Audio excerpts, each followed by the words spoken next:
Hello everybody and welcome back to the channel, and in today's episode I'm going to cover 3 new potential maps that I would like to see in the future of the Hunter Call of the Wild.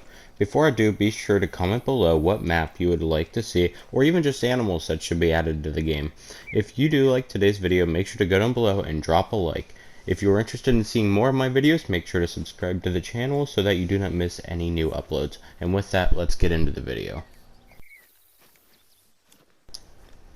So coming in at number 3, a map that I would like to see in the Hunter Call of the Wild is Mongolia. Mongolia is located in between Russia and China, and when I did the research for this video, I found out that Mongolia has a lot more species than I imagined. The species native to Mongolia are usually very hardy and can survive the harshest parts of the world. These species can include, but are not limited to, argai, white gazelle, Siberian roe deer, Siberian ibex, wild boar, Mongolian elk, bean geese, sand grouse, and many more. But from these there are 2 that I want to focus on, argai and ibex. The one pictured right now is a Marco Polo, which is a species of argai. Argai are like North American bighorn sheep, but on steroids, and the Siberian ibex, which is now pictured, is what most people were hoping for when Quattrocolinus came out. With this, the map would look absolutely amazing due to Mongolia's natural beauty of the wide-span mountain ranges throughout the country. And, if the developers wanted to, Mongolia is known for being quite cold, and if they decided to make it during the winter, it would look even better. For my final thoughts on Mongolia, I would love to see a new Asian map with new species of rams and ibex that we all wished we had with Quattrocolinus. So following Mongolia, the number 2 spot for maps I would like to see in the future of the Hunter Call of the Wild is another African map. Specifically, Zimbabwe. Zimbabwe is a country located at the tail of Africa and shows one of the best conservation countries in the continent. A map from Zimbabwe would be amazing, and the animals I would like to see from it would be leopards, impala, greater kodo, elephants, caracal, waterbuck, spotted hyena, and there are tons more that I would be perfectly fine with. The obvious 2 that would be highlighted in this would be leopards and elephants.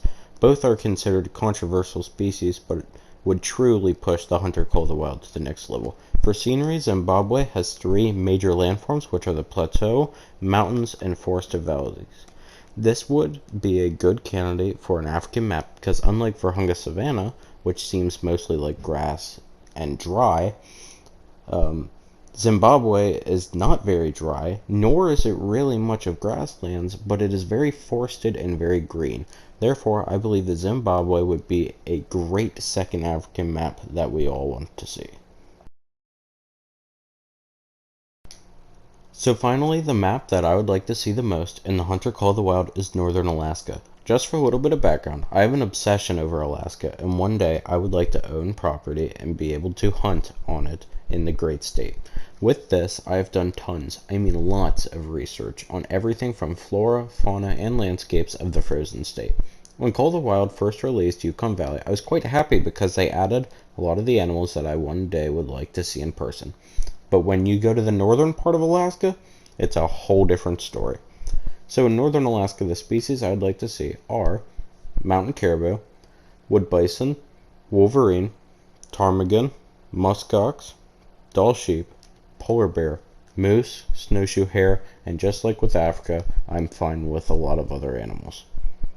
For these species, I think there are 3 that are very beneficial that if they make a tundra Alaskan map, they have to have, and these are polar bear, Dall sheep, and muskox. But specifically, I think Dall sheep would be the best. The reason I believe this is because these sheep truly push the limits of Mother Nature, and they show the true Alaskan spirit. Now for the scenery of northern Alaska, it would be in the winter obviously, because you can't make a winter themed snowy map without it being in the winter.